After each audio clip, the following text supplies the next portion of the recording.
Good evening. This is Maestro Critello with the Dawn of War 2 Retribution Elite Modcast. Today, we have a 1v1 on Green-Tooth Gorge. Our first player is Rataxas, playing as the Tyrannid Lictor Alpha. This is an infiltrating hero, one of two, is very powerful in melee, has some very powerful melee weapons, and I think is generally considered one of the strongest 1v1 heroes around. Just some very unique characteristics. Being an infiltrating hero right out of the gate means you need to invest in things to counter him. And also the fact that he's very powerful in melee. The flesh hook ability is very significant as well. His opponent is Tex, the Legend, playing as the Force Commander. The Force Commander is a tanky melee hero. He can disrupt things with Battle Cry. Not the most complex or sophisticated hero, but he can work. Ties things up, and buffs troops with Battle Cry. So, now Tex, of course, a very well-known player, known as one of the best players in the game. Rataxas probably not as well known by the I'd say probably by like the YouTube community. However, within the actual playing community, he's definitely known. And although he's not as well known as Tex, there's actually no doubt in my mind that he is easily one of the best Dawn of War 2 players around. He's also probably not as well liked. He is known for being not a very agreeable character and being a little bit elitist, but nevertheless, as I said, he is one of the best players around. He's got something like 6,000 or 7,000 hours across all three Dawn of War games: Vanilla, the original, Chaos Rising, and Retribution. Now we see Tex going for a triple scout build. This is something that I'm definitely seeing a lot from high-level players these days. Not only a triple scout build, but getting triple scouts and attack squad. Pretty wreck-heavy build, mostly because you're adding on attack. In addition to triple scouts, there definitely have been times when people did triple scouts before, and that's actually a very cheap build, but then they wouldn't get the attack squad. They'd go straight into like Assault Marines or even a Devastator. Getting triple scouts and the attack, pretty expensive, but a big part of the reason you do it is to get the extra map control of having that third scout. You also have plenty of scouts for repair support, so you can scale into supporting vehicles very well, and then you also have plenty of shotguns available. Shotguns, of course, very critical for countering melee as Space Marines. Otherwise, you're kiting a lot and running away a lot, and although that can work too, it usually involves losing ground. The shotgun scouts help you counter melee more efficiently, as well as hold ground more. And having three scouts, you also just get a lot of flexibility because sniper scouts are very nice, but typically shotgun scouts are the more essential and utility purchase. But it's also nice to have that flexibility of being able to get both shotgun scouts as well as sniper scouts. Now, Rataxas is going for, so far, a strictly melee build, and this can definitely work. I've seen triple and even quadruple Hormigaunt builds, and usually right out of the gate that gives Tyrannid players a very immediate early game advantage because they're putting on a lot of pressure, forcing their opponents back, and that requires some kind of power investment to counter. You can put Hormigaunts out on the field, and that's just a completely requisition-based build, but your opponent is probably going to need to invest in some kind of power purchase, such as shotguns, in order to counter it. Particularly in the case of Space Marines, the only hero who's going to be countering melee right out of the gate is the Force Commander. Otherwise, Tech Marine and Apothecary are going to need to invest power either on himself or on Scouts or Devastators in order to be able to effectively counter melee. Certainly a race like Chaos, I suppose, has more melee counters right out of the gate with Doom Blasting Heretics.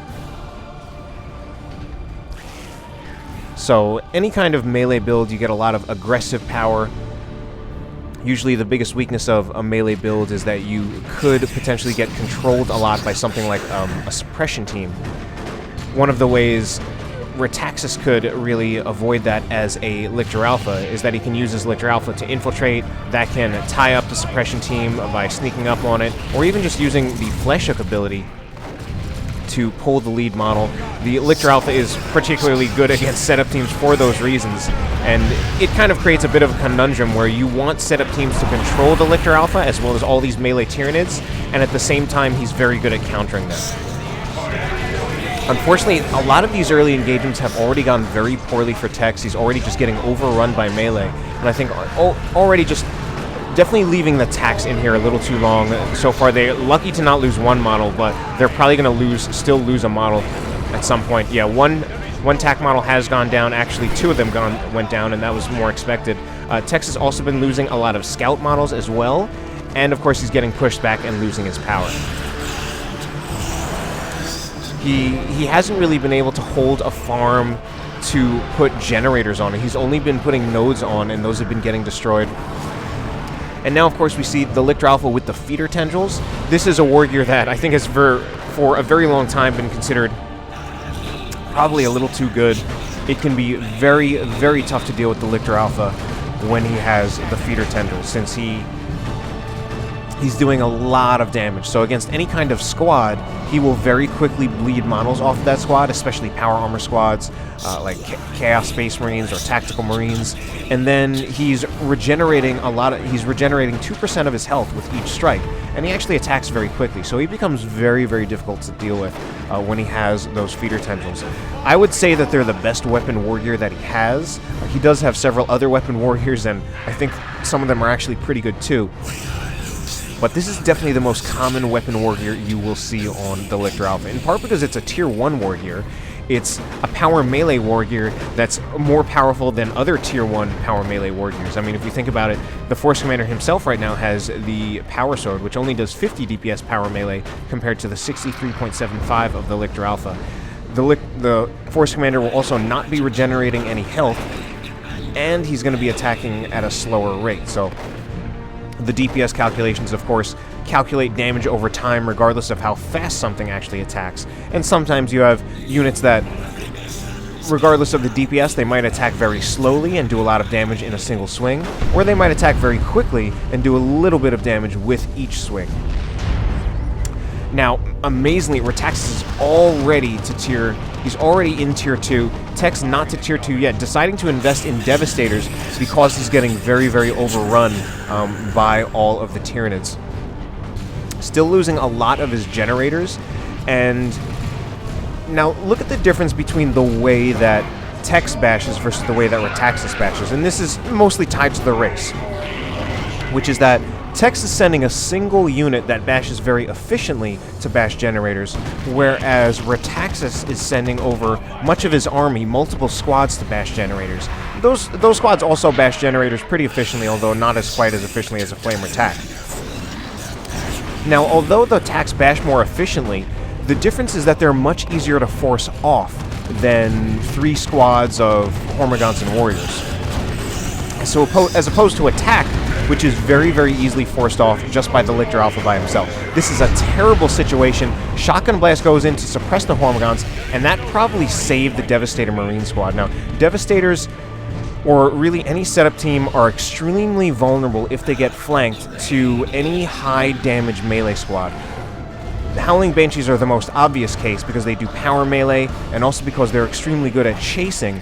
But I mean, even a squad like Hormagaunts can probably wipe a Devastator Marine squad from full health with a single flank. And I'm pretty sure the only thing that saved that particular Devastator squad was that Shotgun Blast. Tex, again, having trouble. He's losing. He finally put some generators up, but he lost them again. And that, again, just part of the pressure that the Tyranids are exerting. With all of these Hormagaunts, all of these melee units. Rataxas actually has a strictly melee build. Literally none of his units can do any kind of range damage whatsoever. The closest thing to a ranged attack is the Lictor Alpha's Flesh Hook ability. But other than that, there's no melee damage whatsoever coming out of... I mean, no range damage whatsoever coming out of Rataxas. And it's pretty amazing. Normally, even when you go for melee builds, most melee units still have some kind of ranged attack, even if it's a very weak ranged attack. Now, this Tyrant Guard is going to be a bit of a problem. I've often said that it's a bit more fightable than actual vehicles in Tier 2. However, just with what Tex has so far, it's still going to be a problem. He can't do a whole lot of damage to it, because he's still stuck with mostly piercing damage mostly piercing damage units, aside from his Force Commander. Now, that was actually a very smart play. Tex is getting overwhelmed terribly, but putting his Devastator in the building was really, like, the right thing to do. And on any other map, if there was not this building right by the base, that would have been a dead Devastator. The Tyrant Guard would have just been able to walk up to the Devastator, it would have just done too much damage, and it would have been a dead Devastator to that Tyrant Guard. So, in a way, a little bit lucky to basically to be playing on this map and actually have that garrison right there, right by the base, because otherwise that would have definitely been a dead Devastator. So Tex has been losing a lot of generators. Meanwhile, I don't think Rataxas has lost too many generators. And Rataxas does have a very clear tech advantage. He's in Tier 2. These two players actually have roughly the same amount of resources, except for the fact that Rataxas is in Tier 2, while Tex is in Tier 1. And I think this is part of what Space Marines have traditionally struggled with in this matchup, and I think this is a matchup that has traditionally been considered a rough matchup for the Space Marines. There was definitely at one point a time when it was considered the worst matchup in the game, certainly for just a race-on-race matchup. I believe it's considered the worst matchup in the game, and I think the Lictor Alpha also has the best of it because it can do things like flesh hook that Devastator model, and then that goes all of your control. Now, pretty lucky of Tex that he was able to get that Lictor Alpha down. Rataxas actually is doing so well economically, though, that it shouldn't be that big of a deal for him to revive his Lictor Alpha. And again, we see all of these Tyranids bashing. I'm actually surprised that these Tacs are just going for the point. I would think he would want to get them over here to get these warriors off the generators a little more quickly. The Tacs are at full health. They can use their Kraken bolts and would probably get like maybe a warrior model before the warriors actually turn on them. As it is, Tex responding a little more slowly, gets the scouts out there, but still loses 2 generators in the process. And Rataxas actually, that ends up being a really, really good engagement for Rataxas, because he just bashed 2 generators, destroyed 2 generators, did not lose a single model on his warriors. So that was really good sense to just retreat out of there. He didn't even bother to try to engage. He just retreated them out of there. Didn't even bother to take any of the range damage from the extra range damage from the scouts on retreat because he had retreated. And this Tyrant Guard also very, very well used. Has been very oppressive, while at the same time he's reserving the charge on the Tyrant Guard for escapes. And that keeps the Tyrant Guard alive. Of course, Tex, since he was in Tier 1 for so long, most of the major damage sources against the Tyrant Guard, although you can still damage a Tyrant Guard, unlike an actual vehicle, the actual effective damage sources against the Tyrant Guard, you're really not going to get until Tier 2. And we're talking about plasma guns on Tactical Marines, any kind of AV weapon.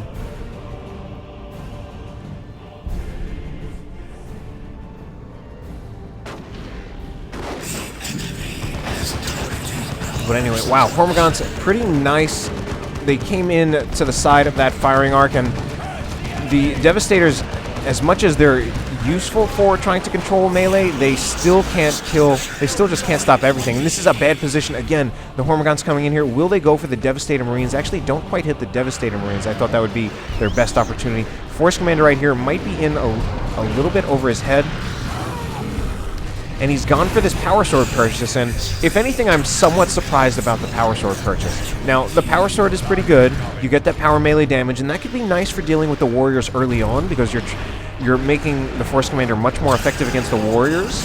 However, with the kind of build that we're seeing out of Rataxas, I would think that something like the Thunderhammer would be almost necessary, because that Thunderhammer would absolutely be destroying all of the Hormagaunts as well as the warriors.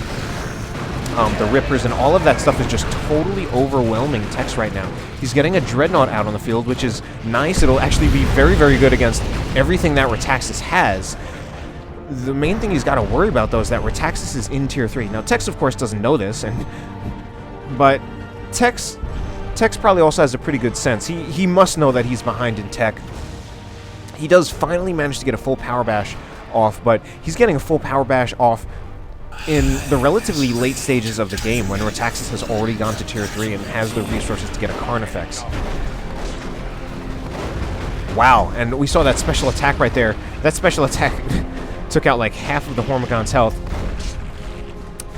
I think in part actually because they had retreated, so they didn't get knocked down, and every single one of them got hit by that Power Sword special attack.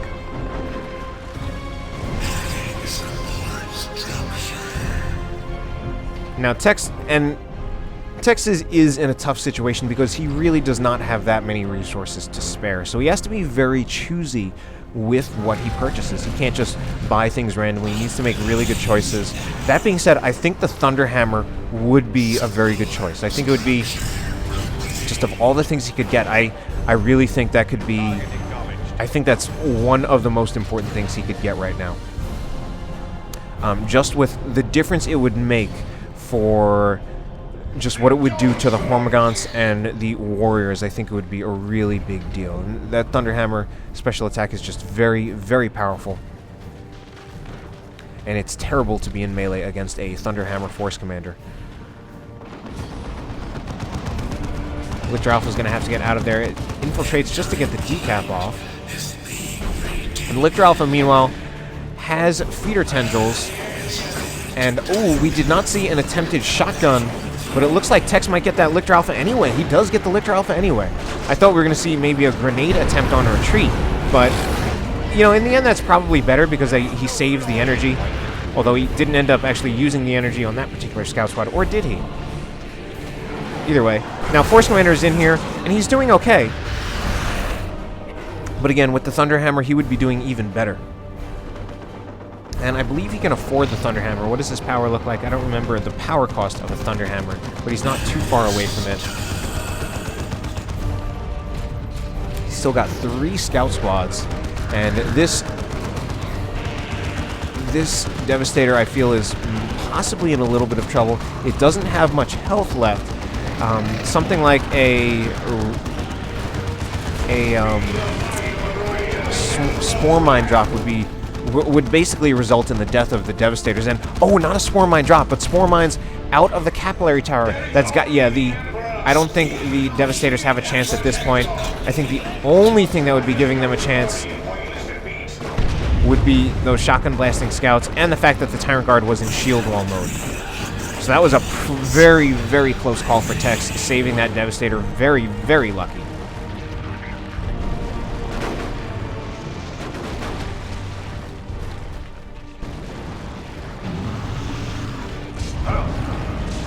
Anyway, scouts are in melee with Rippers. Rippers are not very powerful, but they are immune to suppression, so they're particularly good for countering setup teams. They'll just tie up the setup team, and then there goes your control for your Space Marines. And that is usually enough to turn the engagement in favor of the Tyranids. I think, oh my god, now we have a Swarm Lord. Yeah, I don't know what Tex is going to do about this. The Dreadnought by itself cannot take on the Swarm Lord. Not only can it not take on the Swarm Lord, but it can't even really run away from the Swarm Lord because the Swarm Lord is faster. So this is a really bad situation. Tex has a Flamer. It might be time to switch it to a missile launcher attack, but that's such a power expenditure given how effective that weapon is, given how effective it isn't. I mean, it works, but at this point, it's a lot of power for Tex to spend. I don't know if Tex is going to be able to save this Dreadnought. He's got a Force Commander now actually with the Power Fist, which, I mean, yeah, now that there's a Swarm Lord out on the field, that might be the better choice. But it's still not really that great, and the Force Commander can't take on the Swarm Lord by himself, even though right now he's soloing the Swarm Lord, and the Swarm Lord's doing nothing. But part of the problem with the Power Fist, as much as it's considered an extremely good weapon, it's slightly less effective against these Tyranid Tier 3 super units because Flesh over Steel does not work over them. Since they're not actually vehicles, you can't use Flesh over Steel. So you can't actually snare and disable the Swarm Lord. You can only do that heavy melee damage. And I mean, he is definitely doing damage to the Swarm Lord, but at the same time, the Swarm Lord is clearly winning. He needs to get the Force Commander out of there because he does not want to lose the Force Commander. I think the Force Commander, especially because he has the Power Fist, is actually his #1 answer to the Swarm Lord. Now, the Dreadnought is also an answer, but he needs to be much more careful about engaging the Swarmlord with the Dreadnought. Since the Dreadnought, of course, once it's lost, it's a permanent loss. The Force Commander can be repurchased for 250 requisition, and he can also be retreated out a little more safely than a Dreadnought can. The Swarmlord, I also feel very, very effective, in part because it has that Leech Essence ability that allows it to restore its health by draining it from squads. And now the positioning of this Dreadnought, unfortunately, I don't think it's getting out of here alive. That's got to be it. One more swing from either of these units. And if we notice, although the Tyrant Guard has kind of taken a back seat, it hasn't been doing quite as much lately. It's still here, and it's still being effective. There was definitely no way the Dreadnought could take on both the Tyrant Guard and the Swarmlord, so Tech's now in a really, really weak position. Despite that, he's actually got the VP lead. It's 157 VPs for Rataxas to about 230 for Tex. Which is pretty amazing. We've now got triple scouts with both sergeants and shotguns. This is actually a huge amount of range damage, having triple scouts with shotguns. They really do a lot of damage. And they could actually do pretty well to counter the Lictor Alpha, but now there are so many other things out on the field, and they definitely can't do anything against the Swarmlord and are not that effective against the Tyrant Guard.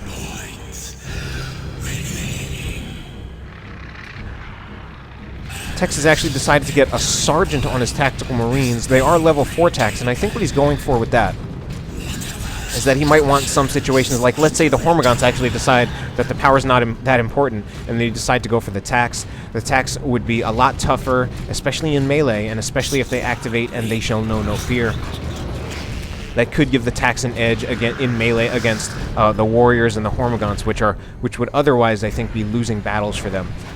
And of course, with the tax sergeant, you actually get a special attack. Takes the garrison. Now, Tyranids traditionally not that strong against garrisons. Either need some kind of barbed strangler, either on a warrior or a Carnifex, or you need to call down spore mines. We've been seeing some spore mines from Rataxas, and they've been working out pretty well.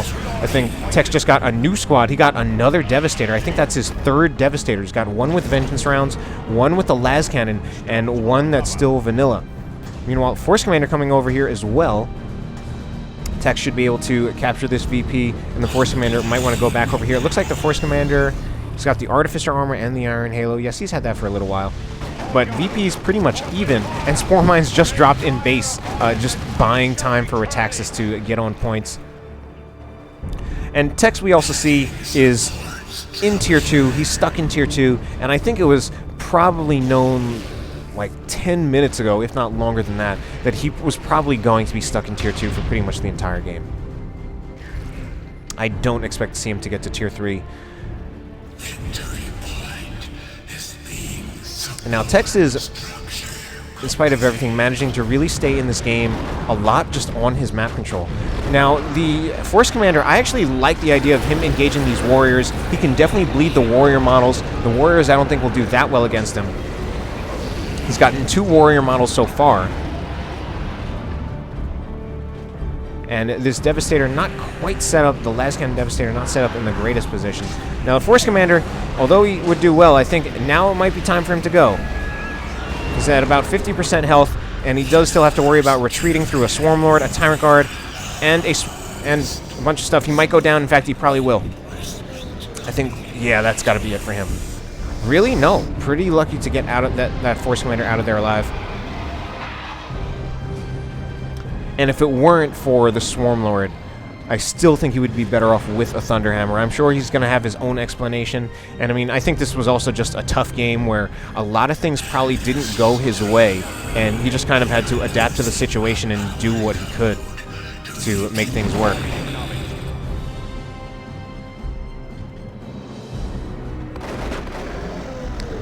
And again, he's still managing to... He's been really putting a lot of pressure on Rataxas' natural VPs, and right now his scouts are actually doing pretty well to deter a capture on his own natural VP.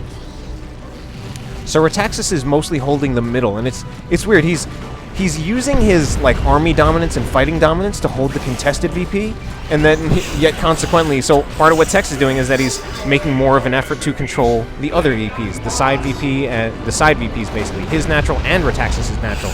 Now we've got the deadly jump ability from the Lictor Alpha. I think this has also been considered a no-brainer upgrade for the Lictor Alpha. Extremely good. It basically turns the Lictor Alpha into a jump unit. So he's already got, right out of the gate, he's already got 2 ways of countering setup teams, and now he's got a 3rd one. So setup teams, despite being needed to control the Tyranids and the Lictor Alpha himself, he's also very, very good at countering them. That and the deadly jump actually does quite a bit of damage even on landing, like more than an Assault Marine jump. Force Commander in here all by himself. We've got the Devastator setting up. However, the Lictor Alpha is right here, decides to just jump and disrupts the Devastator. Does not actually do that much damage that time, but look at the, I mean, look at the damage from the feeder tendrils. Just absolutely ridiculous. Now we've got the Tax in the building. No anti-garrison yet to force the Tax out of the building. But Tex is now, he's in a position where he's being forced back. Does not have the VPs. He's only got 1 out of 3. We might be seeing, let's see, the scouts right here. I thought they would go for a back half. Tex actually coming very, very close to losing a lot of his squads. He's got a lot of them down to very few models. We've got a Devastator Marine squad right here. This one will probably go down. Yeah, I mean, Devastators, it's so tough because they're so important, and yet they get killed so easily in this matchup. I mean, this is definitely another dead Devastator squad, which is also one of the reasons to go for melee builds as Tyranids. I mean, Texans, it's not looking like Tex is going to take this game at this point. He just lost a bunch of squads. He had so many Devastators. That Lictor Alpha jumping in again. However, he is just using the Force Commander's Iron Halo to just capture the point. He's going to need to retreat pretty much immediately. That stalls things out for him, buys him a bit of time, especially since he's also getting the capture right here. But the Lictor Alpha will immediately go for the decap from that point. And we've got Hormagaunts just right in the face of Devastator Marines. We have yet another Devastator. Tex is also floating red, in part because he doesn't have a whole lot to use it on. The main thing he would have to use it on would be For the Emperor, which just increases the damage of a target squad. He can also technically use a drop pod, which it actually looks like in that case he did, but that also requires requisition, and Tex probably doesn't have a whole lot of that, so he's just got a lot of requisition in the bank and not a huge amount to do with it. He's still really managing to stay in this game, just a lot on the force of capping and map control. Here is actually For the Emperor using it on the scouts, which I think is actually a good choice. I think they actually would be doing more damage than the Tax once they're close in range with their shotguns, especially when there are four scout models. Now we actually see the Tax right here doing very well in melee, and now they activate and They Shall Know No Fear. That might give them the edge over the Warriors. The Tax still not doing a huge amount of damage, but they're also not taking much damage, and they're doing a lot of special attacks. It just says they just have an increased chance to do special attacks. Even the non-chainsword models are doing special attacks. Although at some point, and They Shall Know No Fear is going to wear off, and it is now, and that evens out the fight a little bit more, and now the Warriors might even have the advantage with some Spore Mines coming in to help them out. Spore Mines would be a good time for a detonation. Would have been better while those 2 models were still right there. That being said, the Warriors still 3 out of 3 models. Tax 3 out of 4 models. And Rataxas actually retreats his Warriors. That being said, look at how, I mean, Rataxas is still being very overwhelming over here. Hormagaunts scaling very well into the late game against Space Marines. Just being one of the things that is applying pressure. Now the Hormagaunts, of course, they're very weak per model, but they actually do a lot of damage just as a squad. They're a high DPS squad, and especially they're now at level 4. They've got their adrenal glands, which increases their damage a bit more, and they've also got Endless Swarm, giving them an extra 2 models. Anyway, we see the Tax right here. Unfortunately, yeah, they just retreat out of there, especially with some flanking Gene Stealers. Gene Stealers, man, that could be really bad. That might even be the end of the Tax. That is the end of the Tax, my god. And at this point, yeah, I don't know how much more Tex can do about this, but he's still just staying in the game, just clawing his way through this. We've got a las cannon in the building, and it's so tough because you need something to deal with these vehicles. And by vehicles, I mainly mean the Swarm Lord. It'd be nice to have a snare, but, I mean, Tyranids are often actually really good at tying up sources of AV, especially the Lictor Alpha, and... well, yeah. Anyway, the Gene Stealers are meleeing down the building, and they're doing damage, but Gene Stealers, melee, any kind of melee generally isn't very good against buildings, even heavy melee. That being said, they can use Adrenal Rush to restore their health against the building. And the building is taking damage. Tex needs some kind of support right here to support all of these, to get these Gene Stealers off the building. And he might even want to send the Dreadnought over there. He's got a new Dreadnought. It's amazing that he was able to afford that. Now, although the Gene Stealers doing their work very slowly over here, if Tex doesn't do something about it, eventually they will destroy the building. And when they destroy the building, the Devastator inside will die entirely. Tex really running out of time, though. So, Force Commander might go over here to engage the Gene Stealers. It's actually really tough with the Gene Stealers restoring their health a lot as well. Such a great ability for them. And Rataxas now pushing forward with the rest of his army. And to be honest, at this point, this is probably going to be a GG for Tex. He's running out of time. He's about to be involved in an engagement that he's probably not going to win. And if there's any hope, he needs some unit to come around and capture one of the VPs, probably the middle VP, just because it's closer. The building is actually almost out of health, 260 out of 1,500. And it's still just being attacked by everything here. The Las Cannon also starting to take damage, I think, from the splash damage of the Tyrant Guard. Dreadnought is also going to go down as well. Is that building? Building is nearly done. We've got scouts trying to decap the point, and the building just about to go down. It goes down, and the Devastator inside gets destroyed. I think just Tex's last stand. And, I mean, I've definitely seen just a lot of Tyranid matches before. 1v1, 2v2, 3v3 against Space Marines. And it often just seems like it's almost inevitable that the Tyranids will win. And it's just like, how well can the Space Marine player hold out? So that was, in some ways, a tough game to watch. But I hope you enjoyed the cast. Have a good night.